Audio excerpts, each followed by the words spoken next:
درد و غم کی وجہ سے بھی کبھی کبھی سینے میں آخرت کے حالات جنت دوزخ کے حالات اور واقعات بھی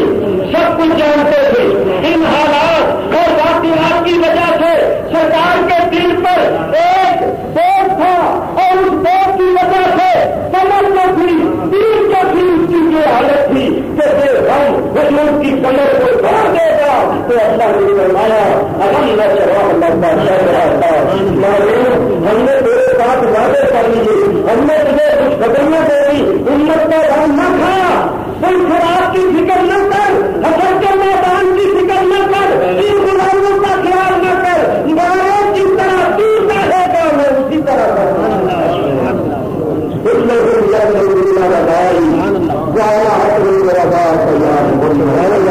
کبھی میری گدا کے جانے میں اور پیارے تیری گدا جس طرح تو چاہے گا میں اسی طرح کر دوں گا, تو فکر نہ کر, بس وہ سارے غم دور ہو گئے, وہ تنگیاں دور ہو گئی تو نبی کریم کا سینہ اللہ تعالیٰ نے کشادہ کروا دیا اور وہ بوجھ جس نے کمر توڑ رکھی تھی اللہ نے وہ سارا بوجھ دور کر دیا. اللہ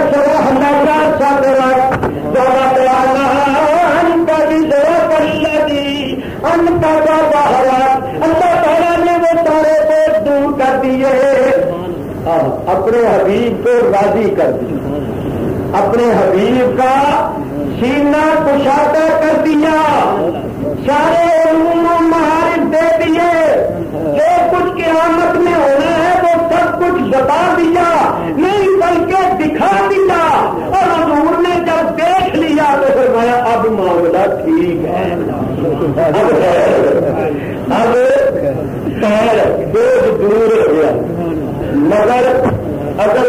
سب کچھ ہی ظاہر کر دیتے تو پھر تو سارے ہی عمل چھوڑ کر ساری نمازیں دور کرتے. ایک دن حضرت سیاحت بتاتی رکھی اللہ تعالیٰ نے کوئی بات کی, اللہ تعالیٰ نے فرمایا جو ہے تو سمجھتا نہیں میں نے تیرے حقوں کو چھپا رکھا ہے, لوگ تیری تعلیم کرتے ہیں, ہاتھ چیزیں مجھے تمہیں روک کرتی ہے, مگر میں نے تیرے حالات کو لوگوں کی نگاہوں سے پوشیدہ کر دیا اور تو ایسی بات کرتا ہے. کہا جب میں سارا بات کھول دوں کے کہا میرا کھول دے, میں بھی تیرا بات کھول دوں, میں بھی بتا دوں گا کہ تم کتنا رقیب ہے, تیری رحمت کا کیا عادت ہے, تو کیسا ستار ہے, تو کیسا وفا ہے, تو میرا ہوگا میں تیرا خیر ہے, بڑی بندہ کی بات نہیں کرے بڑا عزت کر نہ تو میرا کھولنا نہ تیرا ہوگا, تو میرا کرنا رکھ میں تیری شانی کریمی کو چھپائے رہا, اگر میں دیکھوں تو ایک بندہ کی بات نہیں کروں تو میرا جب ہو گیا اللہ کا جیان میں تو سرکار کی کیا میں نے کیا کیا, دو شعبے بیان کیے. ایک تو حضور کے سینے میں اللہ تعالیٰ کے علوم و معارف اجمالی طور پر کیا, ذات کی معرفت, صفات کی معرفت, افعال و اسماء کی معرفت, اللہ تعالیٰ کے علوم اور معارف کا خزینہ تھا, اس کا تحمل نہیں ہو سکتا تھا جب تک کہ اللہ اپنے خاص کرم سے حضور کے سینے کو نہ کھولتا. دوسرا یہ مطلب ہے کہ حضور کو جو غم رہتا تھا امت تک, مرنے کے بعد قبر کے امتحان تک, اور پھر قیامت کا دن 50,000 سال کا ہے اور بڑا سخت دن ہے, اور اس دن میں امت کا کیا حال ہوگا, پل صراط کیسے پار کریں گے, میدان عمل پر کیا ہوگا جہاں عمل تولے جائیں گے. تو یہ سارے غم اور فکر تھے جنہوں نے دل کو تنگ کر رکھا تھا اور کمر کو توڑ رکھا تھا. اللہ نے اپنے حبیب کے ساتھ وعدے فرمائے, حبیب کو سب کچھ بتا دیا, فرمایا پیارے ہم نے تیرے سارے غم دور کر دیے. وہ بوجھ جس نے تیری پیٹھ کو توڑ رکھا ہے ہم نے وہ بوجھ اٹھا دیا, دور کر دیا اور سینہ کشادہ کر دیا. اللہ یہ مانوی شرع صدر کا بیان ہو رہا ہے, ابھی ختم نہیں ہوا. چلو جس سینے کی حقیقتوں کو تو کوئی جانتا ہی نہیں، مگر فکر حرکت بقدر ہمت روح، جہاں تک کسی کی ہمت گئی، جہاں تک کسی کو معرفت حاصل ہوئی، اس نے بیان کیا۔ شاہ عبد العزیز محدث دیوبند رحمۃ اللہ علیہ وہ بڑے بزرگ معمولی ہفتے میں خود برائے راست حضرت علی سے بیعت کی ہے۔ شاہ صاحب فرماتے ہیں حضرت علی مجھے خواب میں ملے، فرمایا عبد العزیز ایک پٹھان ہے، اس نے پشتو میں کتاب لکھی اور اس میں صحابہ کرام کی توہین کی ہے، میرے دوستوں کی توہین کی ہے، نبی کریم کے پیاروں کی توہین کی ہے اور مجھے خود پہنچایا۔ میں نے وہ کتاب پڑھی ہے؟ اچھا کا فرماتے میں نے کیا حضور میں بچے نہیں گا، میں نے وہ کتاب لکھی، فرمایا باہر سن رہے کسی بچے جاننے والے کی اس کو سنو اور اس کا جواب لکھو۔ چنانچہ شاہ صاحب نے کے تحفہ اتنا اثریہ جو لکھا ہے، جو کتاب لکھی ہے یہ حضرت علی کے درمیان سے، اور جو کتاب اس نے لکھی تھی پٹھان میں جو شیعہ تھا، والی قسم کا شیعہ، بے ادب قسم کا قدردانی شیعہ، اس کے حق میں کتاب، اور آج تک اس کتاب کا جواب نہیں ہوتا۔ ایک سنی نے کہا اس کتاب کا جواب نہیں، انہوں نے کہا ہے شیعہ جائے گا جواب کر نہیں، 80 جواب چھاپے ہیں اور 81 میں لکھا جا رہا۔ سنی نے کہا اس لیے تو میں کہتا ہوں اس کتاب کا جواب کروں،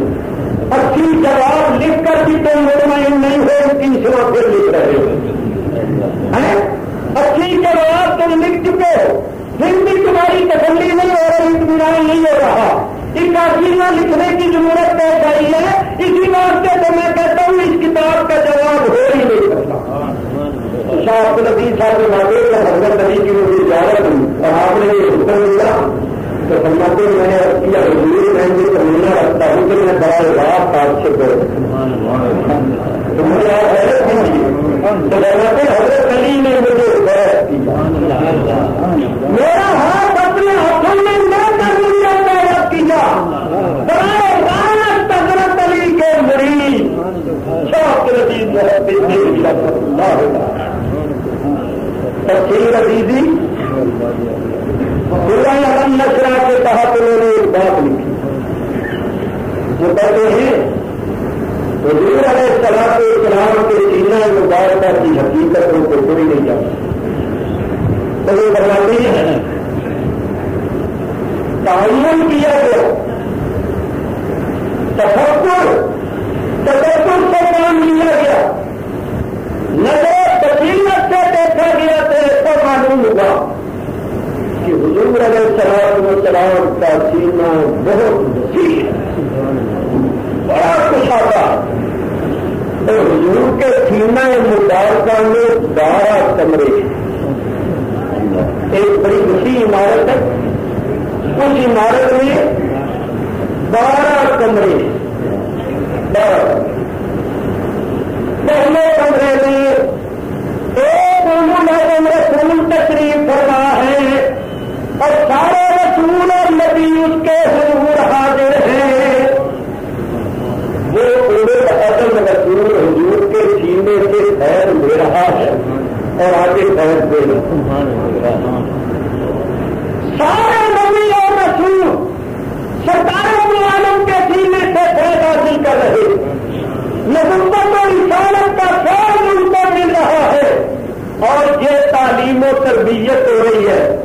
کہ اپنی قوموں تک اللہ کے احکام کس طرح پہنچانے، تبلیغ کس طرح کریں، کس انداز سے لوگوں کو رب کے راستے کی طرف بلانا ہے، وہ نظم رسول سے فیض حاصل کر کے آگے سارے رسولوں اور نبیوں کو فیض دے رہا ہے، تو سارے نبی اور رسولوں کا فیض جو ہے اس کا مرکز بھی حضور کا سینہ۔ دوسرے کمرے میں شوقوں فرماتی ہیں، دوسرے کمرے میں کون بیٹھا؟ دوسرے کمرے میں ایک مرشد کامل، ایک مرشد کامل تشریف فرما ہے، اور جہان بھر کے اولیاء، جہان بھر کے کتب اور ابدال اور دوست سب اس کے سامنے بڑے ادب کے ساتھ بیٹھے ہوئے ہیں۔ وہ مرشد کامل حضور کے سینہ اکبر سے رشتے ہدایت کا فیض حاصل کرتے، اور آگے سارے ولیوں کتبوں کو فیض دے رہا ہے کہ کس طرح لوگوں کا تزکیہ نفس کرنا ہے، کس طرح ان کو صراط مستقیم کو چلانا ہے، کس طرح سلوک کی منزلیں طے کرنی ہے، اور کس طرح ان کو منزل مقصود پر پہنچانا ہے۔ تو روئے زمین کے اولیاء اللہ جو خیر حاصل کیے ہوئے ہیں اور خیر پہنچا رہے ہیں، وہ سارا خیر حضور کے سینے رکھتے ہیں، وہاں سے یہ خیر جاری ہے اور آگے چلنے گئے یہ خیر بھی سرکار کے سینہ نمبر کیا گیا، اور دنیا بھر کے اولیاء اللہ خیر پا رہے ہیں اور آگے خیر پہنچا رہے ہیں۔ پھر آتے ہیں تیسرے کمرے میں ایک محبوب نادمین معجبین مثل کا تشریف فرما، اور اس پر اس طرح انوار تجلیات کا نزول ہو رہا ہے جس طرح بیت اللہ پر نزول ہوتا ہے، جس طرح بیت اللہ پر، اور جس طرح بیت اللہ کی طرف لوگوں کا ہجوم ہے، اسی طرح ان کی طرف لوگوں کا ہجوم ہے، لوگوں کے دل اس کی طرف کھینچ رہے ہیں۔ اللہ تعالیٰ کی تجلیات، اس نے ازل کے انوار اس پر نازل ہو رہے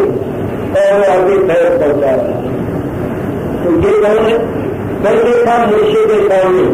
جس کی ڈیوٹی تھی لوگوں کو اس سے ہدایت کرنا، یہ ہے محبوب، یہ ہے محبوبین جس پر انوار تجلیات کا نزول ہو رہا، لوگوں کے دل ان کی طرف کھینچ رہے ہیں۔ یہ حضور کی محبت کا مظہر ہے، اس کے ذریعے سے لوگوں کو حضور کی محبت کا فیض مل رہا ہے، یہ حضور کے سینے سے محبت کا فیض لے رہا ہے اور آگے حب رسول کا فیض پہنچا رہا ہے۔ تو فرماتے ہیں حضور کے سینہ اکبر سے اس محبوب نازنین نے معجبین نے جو اس کو محبت کا فیض پایا ہے، اس میں سے سب سے زیادہ حصہ دو محبوبوں کو ملا ہے، ایک محبوب سبحانی ہے اور ایک محبوب الہی ہے۔ سیدنا غوث اعظم اور حضرت خواجہ غلام الدین اولیاء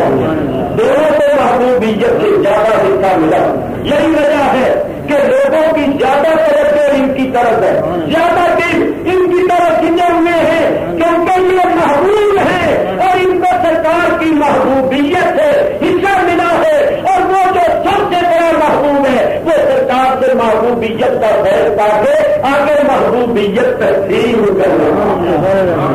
فرماتے ہیں شوق اور فرماتے ہیں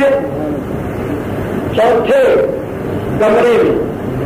ایک عظیم القدر بادشاہ تشریف اور دنیا بھر کے بادشاہ اس کے سامنے بیٹھے، وہ حضور کے سینے سے فیض حاصل کر رہا ہے اور دنیا عظیم کے بادشاہ ان کو فیض دے رہا ہے، اور قواعد تدبیر مملکت کہ مملکت کی تدبیر کس طرح کریں، اس کے قاعدے اور ضابطے کیا، کسی کے ساتھ لڑائی ہو جائے تو جنگ کس طرح کریں، جنگ کے آداب کیا ہے، جنگ کے قواعد اور ضوابط کیا ہے، اور پھر جب صلح ہو گئے تو صلح کے قواعد اور ضوابط کیا ہے، لوگوں کے حقوق کس طرح ادا کرنے، مملکت کو سلطنت کو کس طرح چلانا ہے، گویا سرکار کے سینے سے وہ عظیم بادشاہ فیض دے رہا ہے اور آگے دنیا بھر کے لوگ اس سے فیض حاصل کر رہے ہیں۔ یہاں شاید کسی کو دیکھا ہوگا تو بھائی بادشاہ تو کافر بھی ہوگی، تو میں کہتا ہوں کافر بھی جو بادشاہی چلا رہے ہیں یہ حضور کا ہی ہے۔ انہوں نے جتنے قوانین بنائے ہیں، آج کسی پڑھے لکھے سے پوچھو،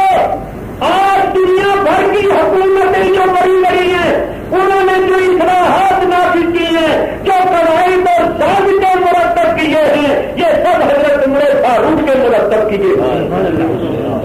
حضرت عمر فاروق رضی اللہ تعالیٰ عنہ کی خلافت کے حالات انہوں نے کرے اور انہوں نے دیکھا کہ انہوں نے کیا پائے، کیا ضابطے مقرر کیے تھے، کس طرح حکومت اور سلطنت کو چلاتے تھے، تو انہوں نے جو کچھ لیا ہے ہم سے لیا، ہم نے جو کچھ لیا آقا سے لیا، تو ماننا پڑے گا کہ پورے زمین کے بادشاہوں کو جو فیض ہے وہ بھی سرکاریں دعا لگا۔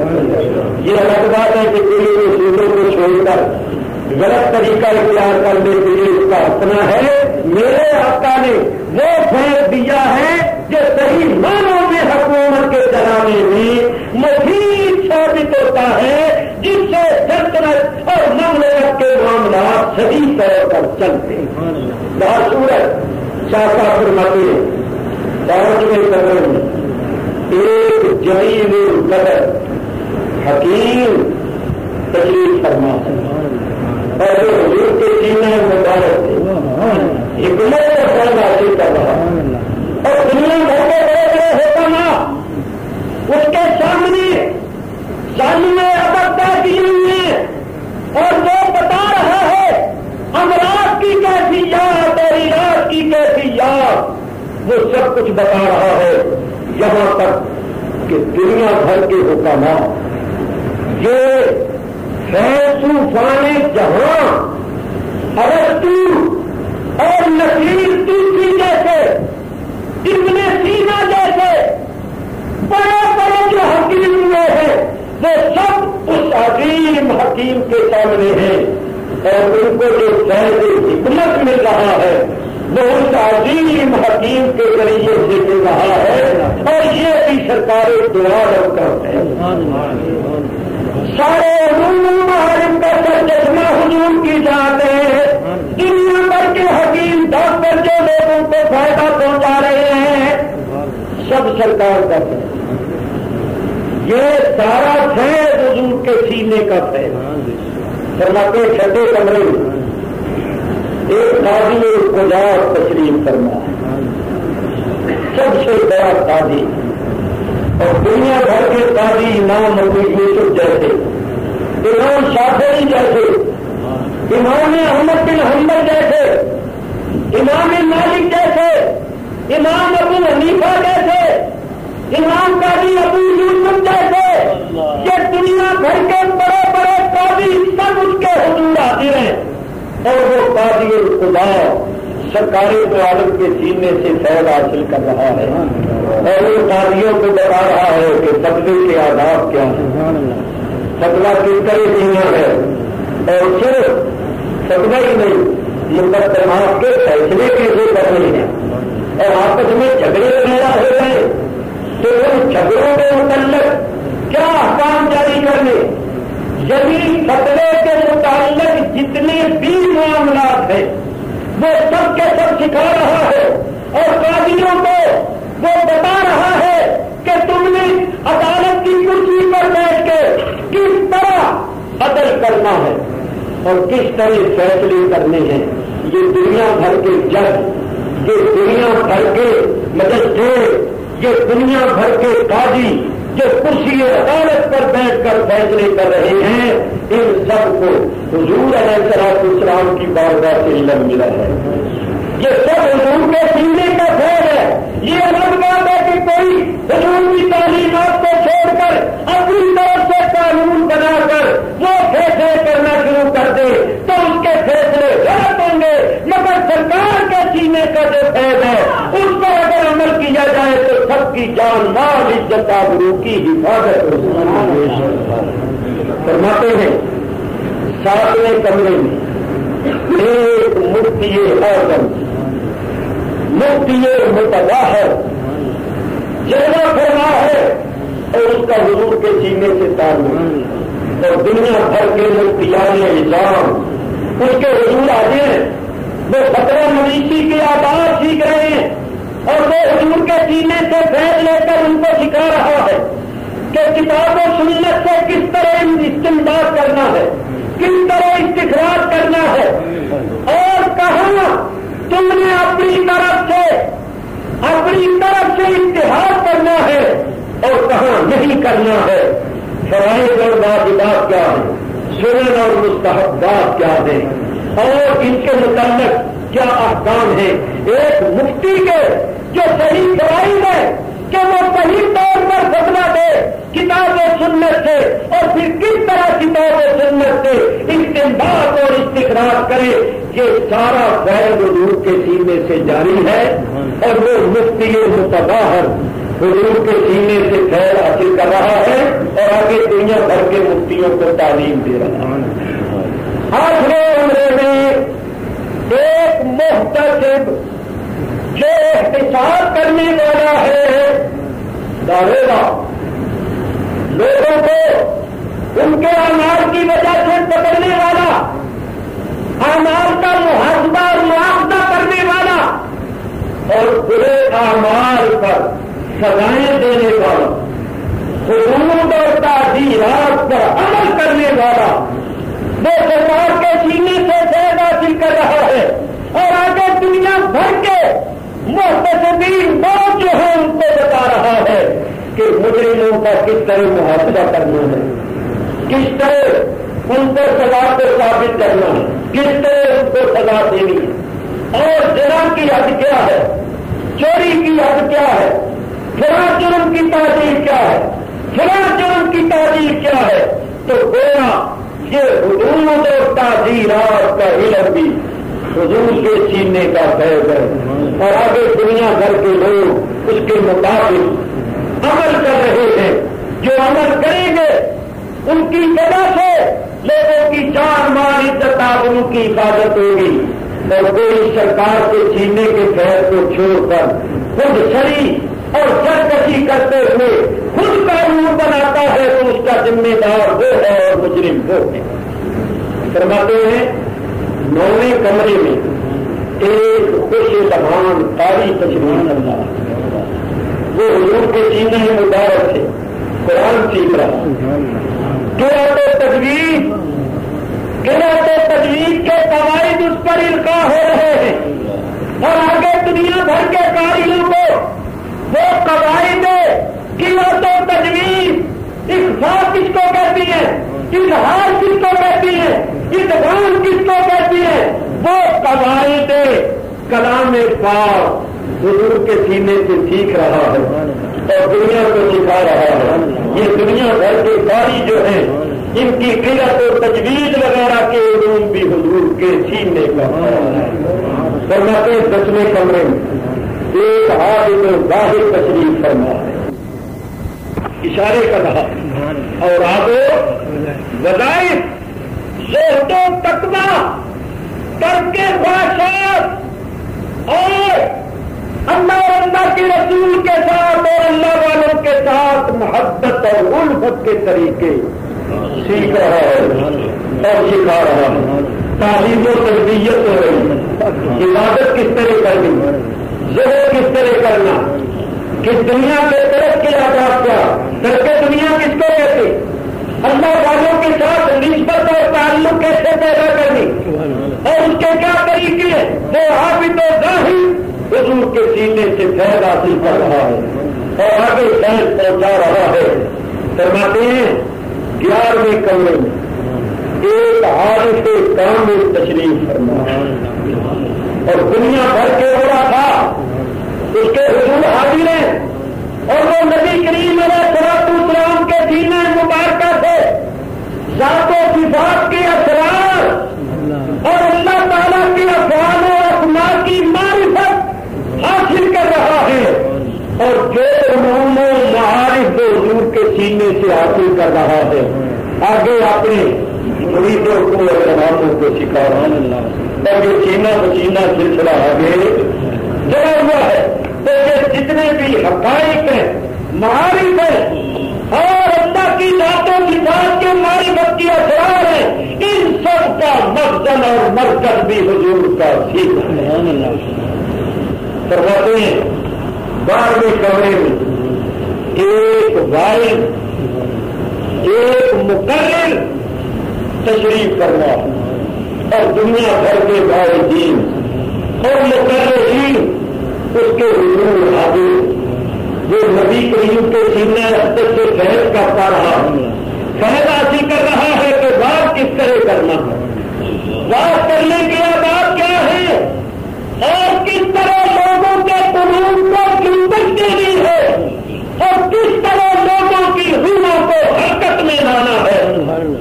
اعمال کی ترغیب کس طرح دینی ہے اور برے اعمال کی ترغیب کس طرح ہونی ہے, نیکیوں پر ترغیب کس طرح دینی ہے. اس طرح ترغیب بھی نہ ہو کہ آدمی بالکل ہی بے پرواہ ہو جائے. نہیں, ساتھ ساتھ ترغیب بھی ہو, ساتھ ساتھ ڈرایا بھی ہے کہ نیک عمل کرنے کے باوجود بھی بے نیاز نہیں ہونا, اللہ سے ڈرنا ہے. اور جو برائیاں کرنے والے ہیں ان کے بعد سے کیا کیا سزائیں ہیں اور کیا کیا عذاب ہے, قبر حشر کے واقعات اور قیامت کے حالات اور واقعات, حساب و کتاب, میزان پر کیا ہونا ہے, بخشش کن کاموں پر ملنی ہے, عذاب کن کاموں پر ہونا ہے, اس کے بعد اور اس کی ترغیب و ترغیب سے ادعو الی سبیل ربک بالحکمت والموعظۃ الحسنہ. جب وہ نبی کریم سے فیض پا کر نبی کریم کی تعلیم کے مطابق بات کرتا ہے اور آگے اس کی تعلیم کے مطابق لوگ بات کرتے ہیں تو ان کی وجہ سے لاکھوں کافر مسلمان ہو رہے ہیں, لاکھوں گستاخ و فجار متقی اور پرہیزگار بن رہے ہیں, لاکھوں کے ایمان اخلاق و اعمال کی اصلاح ہو رہی ہے. کہیں وہ حقوق اللہ کی تعلیم دیتا ہے, کہیں حقوق العباد بیان کرتا ہے, کہیں انبیاء و اولیاء کے مقامات کو بیان کرتا ہے. شاہ صاحب فرماتے ہیں اگر کوئی آئے غور کرے گا بشرطے کہ اللہ نے اس کو عرفان عطا فرمایا ہو, وہ صاحب عرفان ہو, اس کو بھی معرفت سے حصہ ملا ہو, تو اس کو یقین کرنا پڑے گا اور ماننا پڑے گا کہ ان سارے کمالات کا سرچشمہ اور مرکز حضور کا سینہ ہے. حضور کا سینہ ایک سمندر ہے, حضور کا سینہ ایک بے کنار دریا ہے جس سے تو نہر جاری ہے اور لوگ فیضیاب ہو رہے ہیں. حضور کے سینہ مبارک کی حقیقتوں کو کوئی نہیں جانتا. اے حبیب کیا ہم نے تیرا سینہ نہیں چھوڑ دیا ہے. کون اس سینے کی حقیقتوں کو بیان کریں, سینہ حضور کا سینہ. ہمارے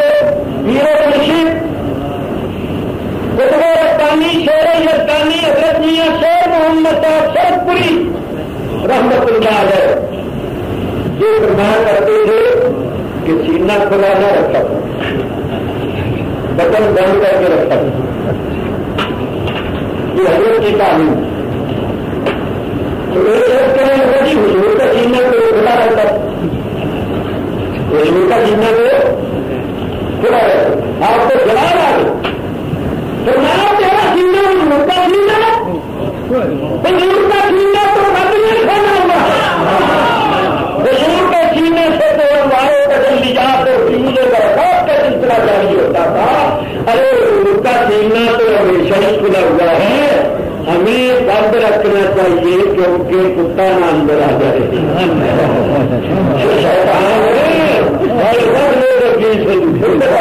رکھنا چاہیے, ہمیں دروازہ بند رکھنا چاہیے کہ کہیں کتا اندر نہ آ جائے اور دل میں جو حضور کی محبت اور ایمان ہے کہیں اس کو نکال. اللہ نے حضور کا سینہ کھولا, یہ حضور کی شان. فرمایا پیارے ہم نے تیرا سینہ کھول دیا, حضور نے ہمارے بتا فرمایا جو کچھ ہونے سب کچھ بتا دیا, تیرے سارے غم دور کر دیجیے, تیرے فکر دور کر دیجیے. ایک طرف تو معرفت کی وجہ سے سینہ کشاتا ہے, علوم و معارف کی وجہ سے کشاتا ہے. دوسری طرف جو اللہ نے کرم فرمایا, وعدے فرمائے, اس کی وجہ سے سینہ کشادہ ہے، اور اس قدر رحمت ہے کہ رحمت کا ہی ظہور ہو رہا ہے۔ فرمایا ورفعنا لک ذکرک، سبحان اللہ، پیارے ہونے تیرے ذکر کو سبحان اللہ، تیرے ذکر کو باقی باتیں چھوڑ دیتا، پوری سورت کی تفسیر نہیں کرتا، باقی اس کے متعلق چند باتیں عرض کر کے پھر میں گفتگو ختم کروں۔ ورفعنا لک ذکرک